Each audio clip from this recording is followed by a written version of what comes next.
이 시간 함께 말씀 보도록 하겠습니다. 이 시간 하나님께서 우리에게 주신 말씀 신약성경 누가복음 14장 25절에서 35절까지 말씀입니다. 누가복음 14장 25절에서 35절까지 저와 여러분이 한 절씩 큰 소리로 교독하시고요. 마지막 35절 한 목소리로 봉독하겠습니다. 제가 먼저 25절 말씀 읽습니다. 수많은 무리가 함께 갈새 예수께서 돌이키사 이르시되 무릇 내게 온 자가 자기 부모와 처자와 형제와 자매와 더욱이 자기 목숨까지 미워하지 아니하면 능히 네 제자가 되지 못하고 누구든지 자기 십자가를 지고 나를 따르지 않는 자도 능히 내 제자가 되지 못하리라. 너희 중에 누가 망대를 세우고자 할진대 자기 죽은 것이 궁금하기까지는 각기 먼저 앉아 그 비용을 계산하지 아니하겠느냐. 그렇게 아니하여 그 기초만 쌓고 능히 이루지 못하면 보는 자가 다 비웃어 능히 이루지 못하였다 하니라. 또 어떤 임금이 다른 임금과 싸우러 갈 때에 먼저 앉아 1만 명으로서 저 2만 명을 거느리고 오는 자를 대적할 수 있을까 헤아리지 아니하겠느냐. 만일 못할 터이면 그가 아직 멀리 있을 때 시신을 보내어 화친을 청할지니라. 이와 같이 너희 중에 누구든지 자기의 모든 소유를 버리지 아니하면 능히 내 제자가 되지 못하리라. 소금이 좋은 것이나 소금도 만일 그 맛을 잃으면 무엇으로 짜게 하리요. 함께 봉독하죠. 땅에도 걸음에도 쓸데없어 내 버리느니라. 들을 귀가 있는 자는 들을지어다 하시니라. 아멘. 네. 오늘 제자도 관련된 말씀 6번째 시간이 되겠고요. 특별히 오늘은 자기의 소유를 버리는 길, 제자도의 길 중에서 자기의 소유를 버리는 길이라는 제목으로 함께 은혜의 말씀 좀 나누도록 하겠습니다. 지난주 말씀 기억하십니까? 어떤 말씀이었죠? 겸손하게 섬기는 길이라는 제목으로 함께 제자들 살펴보았습니다. 자기의 이익만을 갈망할 생이 오늘 우리의 세상이다라고 말씀을 드렸죠. 지난주 보면 가장 첫 번째 나오는 단어가 그때라는 단어였습니다. 기억하시죠? 근데 그때가 어느 때다? 예수님이 십자가의 고통과 죽음과 그리고 부활을 말씀하신 바로 그때였다라고 얘기합니다. 바로 고난과 죽으신 말씀의 그때의 제자들과 제자들의 가족은 예수님께 무엇인가를 청탁하죠. 무엇입니까? 자신 높은 자리와 지위를 청탁합니다. 그게 인간의 모습이다라는 거죠. 권력을 탐하는 무리들의 모습이 지난 시간에 언급되어져 있습니다. 그런데 그것이 세상만 그러하느냐? 아니죠. 누구도 그랬습니까? 예수님을 따르고 믿는 제자들도 똑같이 그런 모습을 보였다라는 거죠. 제자들 역시 권력과 세상 자리에 대한 유혹과 그 욕심이 그들을 사로잡고 있었다라는 것이죠. 그런데 왜 그랬을까요? 그들은 여전히 예수님의 정체성이 무엇이고 왜 이 땅에 오셔야 되는지를 알지 못했기 때문에 그러한 헛된 망상된 생각과 주장을 예수님께 하게 되었다라는 것입니다. 자, 그때 질문할 수밖에 없는 것이 한 가지 있죠. 바로 그런 주님의 죽으심, 즉 별세와 고통과 고난에 대한 말씀하셨는데 왜 제자들은 예수님의 그 이후 상황에 대해서 여쭙지 않았는가에 대한 질문을 하지 않을 수 없습니다. 예수님의 별세 소식이 있었다면 당연히 제자들은 예수님의 안위를 궁금해하면서 어떻게 될 것입니까? 안 됩니다. 우리가 맞겠습니까? 우리가 어떻게 해야 되겠습니까? 예수님 그거 어떻게 되겠습니까? 라고 예수님 중심으로 뭔가를 물어봤어야 되는데 제자들은 그렇게 하지 않았다라죠. 무엇을 했습니까? 내 당장의 유익과 이익이 채워지고 충족되는 데에만 관심이 있었다라는 것입니다. 저는 그 말씀을 지난 시간에 시국과 관련되어 말씀을 드렸습니다. 온 국민 전체의 안위와 평강과 평화에 대한 관심을 얻고 그들이 얼마나 고통받고 고난받고 있는지는 관심을 갖지 않고 단지 자신의 자리를 지키려는 이기적인 욕심과 기득권을 내려놓지 않으려는 그 욕망이 그들로 하여금 엉뚱한 선택을 하게 만들었다라고 얘기했습니다. 그게 일부 국회의원들의 모습이었고 또 그것이 오늘 우리 이 시대를 살아가는 우리의 모습일 수도 있다라는 것이죠. 수십 년 동안 신앙생활하고 수십 년 동안 믿음생활을 했다 할지라도 중대한 순간에 결정적인 순간에 주님을 향해 내가 결단하지 못한다면 그것이 무슨 헛된 소용이 있겠는가라는 부분들을 생각해 보았습니다. 그러면서 그는 여전히 욕심에 따라서 주님께서 지는 그 길을 갈 수 있다고 그 잔을 마실 수 있다고 고백합니다. 그러나 그것은 알지도 못하는 고백이었죠. 그렇게 고백을 했었던 야고보의 모습은 첫 번째 순교자가 되는 것이었고 그렇게 고백을 해서 요한의 모습은 마지막까지 모든 고난을 다 당하다가 결국 선신서를 남기고 예수님에 대한 증거를 하면서 돌아가는 삶이었습니다. 즉 무엇이 자신이 구하는지조차 알지 못하고 살아가는 모습이 제자들의 모습이었다면 오늘 우리 역시 내가 왜 신앙생활을 하는지 알지 못하고 살아가는 모습이 우리의 모습일 수 있다라는 것 우리는 또한 기억할 필요가 있습니다. 그러면서 진짜 너희가 구해야 할 것, 네가 권력의 자리를 탐하고 싶느냐, 남들로부터 인정받고 싶어하느냐, 남들의 섬김의 대상이 되고 싶어하느냐, 그렇다면 어떤 자세? 섬김의 자세로 내려와서 가장 낮은 자리에서 섬겨라. 그리하면 주님께서 때가 되면 높여주실 것이다 라고 말씀하십니다. 내가 높아지는 게 아니라 주님께서 그렇게 해주신다라고 말씀해 주십니다. 섬김을 받을 만한 자에게 주님께는 섬김을 받을 기회를 허락해 주신다라는 것이죠. 바로 예수님의 모습을 통해서 우리에게 보여주시는 내용이었습니다. 지난 주간에 겸손하게 섬기는 자의 길이라는 모습으로 주셨던 메시지의 내용들이었습니다. 자, 그렇다면 이제 오늘은 그것과 좀 더 연관시켜 가지고 그것부터 조금 더 근본적인, 조금 더 근원적인 이야기를 조금 함께 나누고 오늘 조금 빨리 끝내야 되니까 생각해 보도록 하겠습니다. 오늘은 자기의 소유를 버리는 길이라는 제목으로 함께 말씀을 나눕니다. 먼저 25절 말씀 함께 보겠습니다. 수많은 무리가 함께 갈새 예수께서 돌이키사 이르시되. 자, 예수님께서 오늘 누가복음에서는 본문에서 어딘가를 가고 있습니다. 자, 그런데 예수님 혼자 가는 게 아니라 누구랑 같이 가고 있죠? 수많은 무리와 함께 가고 있다라고 얘기합니다. 혼자 가는 게 아니라 여러 사람들과 같이 가고 있습니다. 그런데 그 여러 사람이 단지 몇 명이 아니에요. 수많은이라고 하는 단어가 쓰이겠습니다. 라지 크라우드, 엄청나게 큰 규모의 군중들이 예수님과 함께 있었다라고 하고 있습니다. 예수님의 인기가 높아지니까 많은 사람들이 예수님을 유명인처럼 연예인처럼 따르기 시작했다라는 거예요.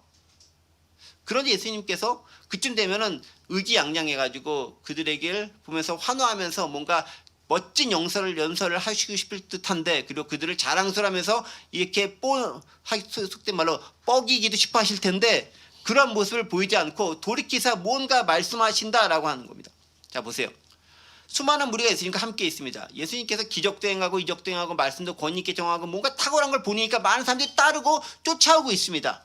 많은 사람들이 주님을 따르기 원합니다. 제자가 되기 원합니다라고 고백하고 따라가고 있습니다. 왜 그랬을까요? 예수님 따라가면 좋은 게 많이 생길 것이다라는 걸 그들도 경험적으로 직감적으로 알고 있는 거예요. 내가 병이 걸렸습니다. 예수님 따라가면 병이 고쳐질 것을 알아요. 내가 먹을 게 없어요. 예수님 있는 곳에 가면 먹을 게 생길 걸 알아요. 오병이어 사건 있지 않습니까? 뭔가 없는데도 무에서 유를 만들어내신 분이 그분이세요. 결혼장치에 갔더니 물로 포도주를 만드는 분이세요. 최상급 포도주를 내옵니다. 그분과 옆에 있으면 안 좋은 것도 뭔가 좋은 것으로 만들어지는 놀라운 은혜를 경험할 수 있는 것을 사람들도 압니다.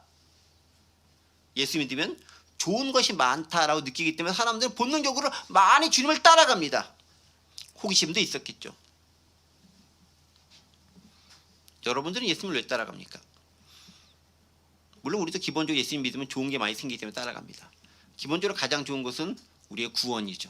그보다 더 좋고 더 귀하고 더 아름다운 것은 없습니다. 그런데 여러분, 구원만을 위한 목적으로 예수님을 따라가십니까?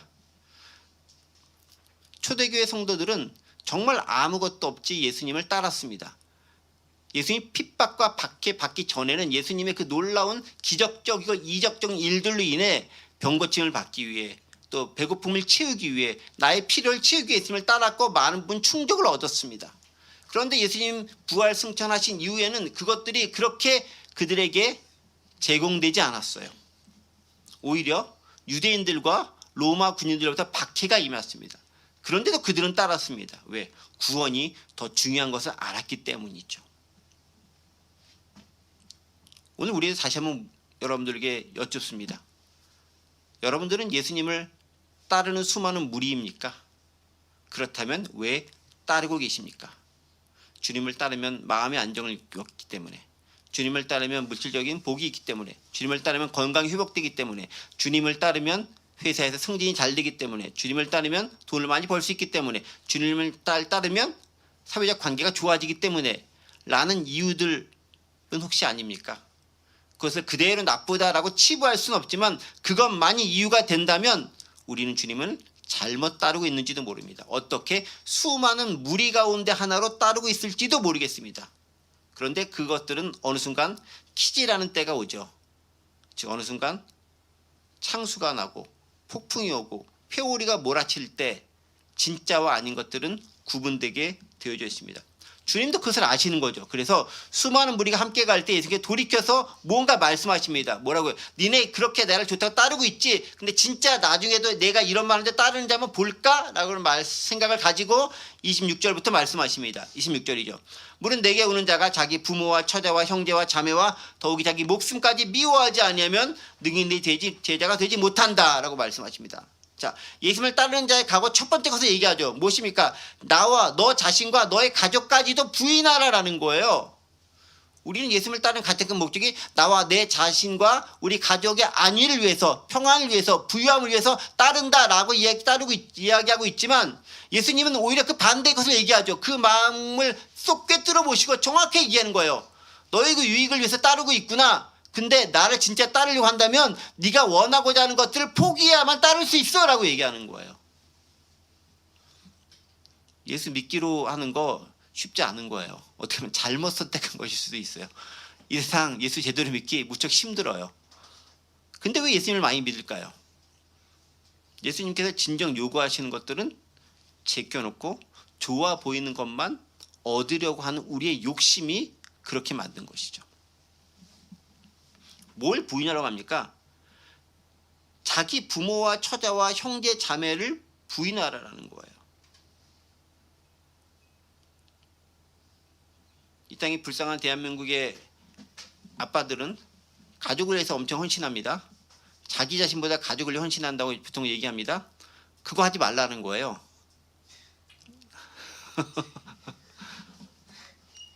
그 다음 또 얘기하죠. 자기 목숨까지 미워하지 아니하며 내 목숨까지 내놓을 각오가 되어져 있느냐라는 거죠. 예수님을 따르면서 죽을 각오가 되어져 있느냐라는 것입니다. 내 목숨을 유지하고 살기 위해서 신앙생활을 하는 게 아니라 버리기 위해서 신앙생활할 자세가 되어져 있느냐라고 묻는 거예요. 그거 자세 없으면 뭐라고 얘기합니까? 능히 내 제자가 되지 못한다. He cannot be my disciple이라고 됩니다. 될 수가 없다. 내 제자가 될 수가 없다라는 거예요. 엄청나게 어려운 걸 요구하는 거예요. 이 선포가 쏟아지자마자 수많은 사람 중에서 거의 대부분 98%는 떨어져 나갈 거라고 저는 생각을 해요. 여러분들에도 한번 여쭤보는 겁니다. 예수 믿는 게 좋은 것만 있는 게 아니라 예수 믿어서 쉽지 않은 것들이 많이 있어요. 때때로 이런 상황이 올 수도 있어요.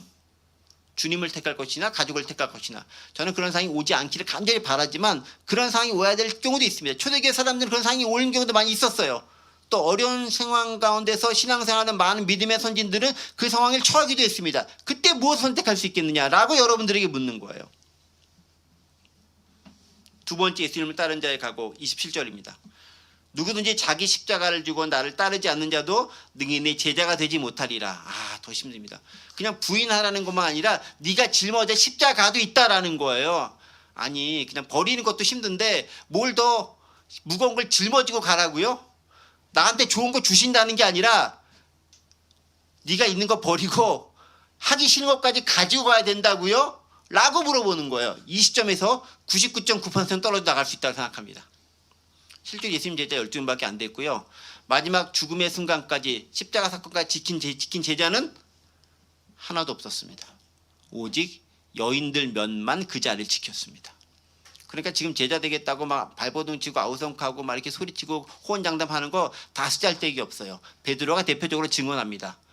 절대로 죽기까지 지금 따르지 않겠습니다 라고 하고 제일 먼저 배반하고 3번씩이나 부인하고 도망갔던 사람입니다. 멀찍이 떨어져서 그런 양심의 가책이 있으니까 떨어져서 어떻게나 좀 쳐다봤던 사람이 베드로였어요. 그 베드로가 잘못됐다고 우린 욕하죠. 우리는 안 그럴까요? 진짜 급박한 순간과 신앙의 순간을 선택하는 순간이 온다면 여러분 무엇을 선택하시겠습니까? 거기다가 자기 십자가도 지래요. 즉 내가 기독교인이라면 마땅히 해야 할 의무가 있다라는 거예요. 세상에서 감당해야 할 책임이 있다라는 거예요. 권리만 주장하지 말고 책임을 지는 그 자세가 필요하다라는 거예요. 오늘 우리 시대에게 정확하게 내뱉는 말이에요. 어떤 것? 세상 속의 기독교에서 네가 해야 할 것이 있다라는 거예요. 교회 속에 한 신앙인으로서 네가 해야 할 것이 있다라는 거예요. 내가 맡은 공동체 일원으로서 네가 마땅히 감당하고 짊어져야 할 것이 있다라는 거예요. 좋은 것만 쏙 빼놓고 감사합니다라고 인사하고 나가는 것이 아니라 네가 예수님의 제자라고 자부한다면 따른다고 네가 말씀했다면 당연히 해야 할 것이 있다라는 거예요. 세상 속에서 교회 안에서 우리가 살고 있는 공동체에서 해야 할 것이 있다라는 거예요. 어려움이 있고 고난이 있고 핍박이 있고 힘듦이 있다라는 거예요. 제대로 주님의 제대로 사는 게 쉽지 않다라는 거예요. 그거 좀 미리 알았으면 교회 안 나오고 신앙생활 안 했을 텐데 라고 이제 후회하시는 분들이 있을 것으로 저는 알고 있어요. 지난 시간에 성경 공부하다 보니까 그렇게 얘기하는 사람도 있더라고요. 네. 그럼에도 불구하고 우리는 왜 하느냐? 구원보다 귀한 건 없기 때문에 그래요. 천하보다 귀한 우리의 생명이 구원으로 말미암아 천국으로 다다를 것을 믿기 때문에 그래요. 또 한 가지, 천하보다 귀한 그 하나님 나라가 우리를 통해서 이루어질 것을 믿기 때문에 그렇다라는 거예요.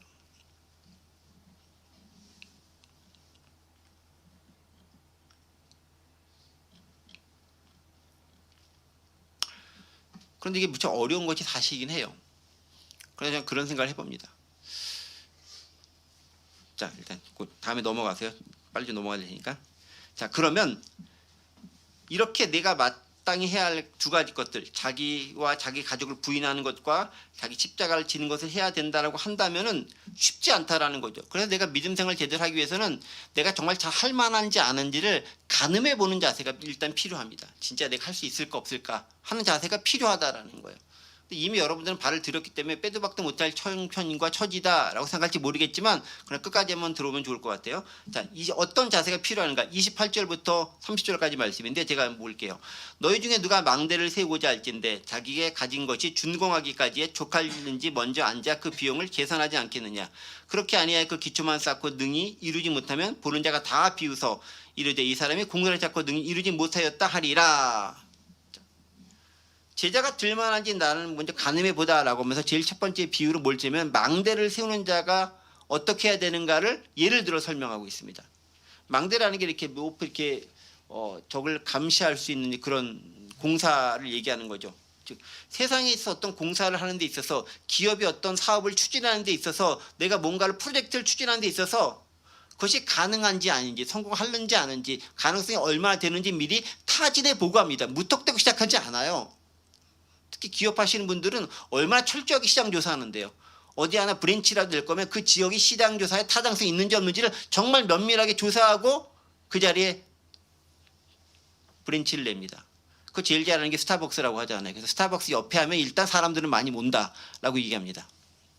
그만큼 명확하고 분명하게 한다라는 거죠. 가늠해 본다라는 것입니다. 제자들에게도 마찬가지 그걸 요구합니다. 네가 제자가 된다고 한다고 한다면 제자가 무엇인지 네가 가서 갈망하고 있는지 한번 너도 한번 네 자신을 점검해 보라라고 얘기하는 거예요. 제자가 되니까 좋아 보이잖아요. 예수님을 따라가고 멋있어 보이고 뭔가 좀 우르르 몰려다니면서 뭔가 하는 것이 있어 보이고 정말 있어빌리티가 탁월하게 드러나는 거잖아요. 제자가 된다라는 것은. 그런데 그 보이는 게 다가 아니다라는 겁니다. 그 뒤에 숨겨져 있는 많은 희생과 헌신이 그 안에 담겨져 있다는 그걸 네가 아느냐라고 먼저 생각해 봐야 되는 거예요. 있어빌리티에 현혹되지 말고 그 안에 감당하고 헌신해야 될 십자가와 자기 부인이 더 큰지 어느 거에 더 중요한지 더 비중을 차지하는지 생각해 보라는 거예요. 자, 망대를 쓴 공사에 있어서 여기가 가늠해 보라는 거면 먼저 네가 세상을 제대로 좀 알아보라라는 거예요. 세상 속에서 네가 신앙생활 제대로 할 만한지 네 자신 한번 점검해 보라라는 거예요. 세상에 대해 알고 대비하라는 겁니다. 공사할 때 어떻게 하는지, 어떤 사람들이 바람을 가지고 있는지, 어떤 심리적 작용을 가지고 있는지, 구매 욕구는 어떤지, 이것을 하는 것이 어떤 가능성이 있는지 잘 타당성을 판단해보고 하는 것처럼 세상을 잘 알고 사는 것처럼 믿음의 삶을 사는 제자들 역시 너희가 그냥 무리하게 무모하게 대하는 것이 아니라 세상을 명확하게 알고 그 가운데서 신앙인의 삶을 제대로 살아내라라는 거예요. 신앙인의 자세로 아무 생각 없이 믿는 것이 아니다라는 거예요. 지혜가 필요하다는 거예요. 세상을 아는 지혜가 필요하다는 거예요. 그래서요, 내가 이것을 공사하는 걸 따져본다는 것은 뭐냐면은 세상 속에 내가 살아가면서 아무 생각 없이 그저 성경만 알면 된다라는 자세가 아니라는 거예요. 무엇을 알아야 됩니까? 기본적으로 말씀 알아야 되지만 세상이 어떻게 돌아가는지도 역시 알아야 되는 거예요. 기독교인들이 가장 무모한 기독교인들이 뭐냐면 세상과 동떨어져서 그냥 말씀만 조사오니 하고 살아가는 사람들이에요. 그러면 세상에 살면 안 돼요. 어디 삽니까? 수도원 속에 산속에 들어가 살아야 되는 거예요. 빠이빠이. 근데 교회는 도시 속에 있잖아요. 세상 속에 있잖아요. 그 세상을 알아야 되는 거예요. 그 여러분 세상을 알기 위해 공부를 해야 되는 거예요.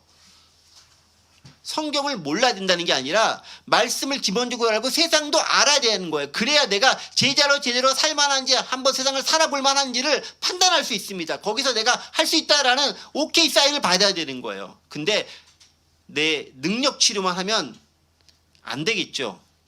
그래서 뭐가 필요합니까? 하나님과 성령의 도움이 그래서 필요한 거예요. 내 능력 안 되지만 주님의 도움을 할 수 있다는 그 능력치의 도움이 있어야 내가 가능하게 된다라는 것입니다. 두 번째 제자가 되면 가는 두 번째 건 뭐냐면요. 영적 싸움 적을 좀 알 필요가 있다는 것입니다. 31절 32절입니다. 또 어떤 임금이 다른 임금과 싸우러 갈 때 먼저 앉아 1만 명으로서 저 2만 명을 거느리고 오는 자를 대적할 수 있을까 헤아리지 아니하겠느냐. 32절 만일 못할 터이면 그가 아직 멀리 있을 때 사실을 보내 화친을 청할지니라. 자, 전쟁을 하게 되는데 적이 어떤 상태인지 어떤 종류의 화력이 있는지 어떤 종류인 것이 알고 싸워야 되지 모르고 붙는다는 것은 무척 미련한 짓이에요. 그 현대 가장 중요한 것은 정보전이에요. 정보를 얼마나 많이 아느냐에 따라 달라집니다. 그래서 적합하게 적용하기에는 좀 무리가 있긴 하지만 전두환이 신군부 쿠데타를 일으켰을 때 그가 맡은 직책이 방첩사 사령관, 정보사 사령관이었습니다. 지금도 1인자는 그분이지만 그분이 찍어놓고 주로 행동대장으로 삼았던 사람은 방첩사 사령관이에요. 정보를 다루는 거죠. 알아야 되니까. 그래야 통제할 수 있으니까. 적을 알아야 내가 이길 수 있습니다. 최소한 적을 알아 내가 위태롭지 않습니다. 지피지기 백전 불태라 그랬습니다. 적을 알고 나를 알아야 100번 싸워 최소한 내가 위태로워지지는 않는다라는 거예요. 이기는 것까지는 모르겠지만 지진 않는다라는 거예요. 우리가 세상에 나가 싸우려고 살아가려고 하는데 우리의 영적 전쟁에 대해서 아무것도 모른다면 질 수밖에 없는 거예요. 적의 화력이 얼마나인지, 적의 병력이 얼마나인지, 적의 군대의 능력이 얼마나인지, 사기는 어떤지 대충 알아야 되는 거예요. 근데 아무것도 모르고 나간다? 되게 미련한 행동이라는 거죠. 제자가 된다는 것도 마찬가지입니다. 그냥 무턱대고 믿습니다 나가는 게 아니라 적에 대해서 충분히 공부하고 알고 연구하고 탐구할 수 있어야 되는 거예요. 그게 없으면 되게 무모한 짓이 될 수 있다라는 거죠. 악의 세력이 어떤 작전을 펴는지 어떻게 유혹하는지 알아야 되는 겁니다. 저게 우리를 위한 유혹은 여러 가지가 있어요. 예수님은 몇 가지를 알 수 있죠. 예를 들면 아담과 하와를 유혹했을 때 사탄의 방법. 뭐로 합니까? 보암짓도 하고 먹음짓도 하고 탐스럽게 보일 만큼 화려해 보이기도 하고 그런 방법으로 유혹한다는 거죠. 또 예수님을 유혹했던 사탄의 방법도 우리가 참고할 수 있습니다. 뛰어내려라. 능력을 보여라. 떡을 빵으로 만들라. 떡이 돌을 빵으로죠. 떡을 빵으로가 아니라 돌을 빵으로 만들라. 의식주를 해결하라. 그 다음에 멋진 모습을 보여라. 경배해 주겠다. 다 너를 쫓아 너에게 인기를 주겠다라는 유혹들로 우리를 유혹할 수 있다라는 거예요. 또 어떡합니까? 욥을 통한 유혹을 통해서 발견할 수 있습니다. 막 고난을 주는 걸 통해서도 주님 믿겠어? 뭘 하는 것도 주님 믿겠어? 라고 하는 겁니다. 여러 가지 시련을 통해 우리를 공격해 오는 것들에 대해서 우리는 이미 알고 있어야 그것을 능히 대적할 힘이 생긴다. 그래서 지혜로울 필요가 있는 거예요.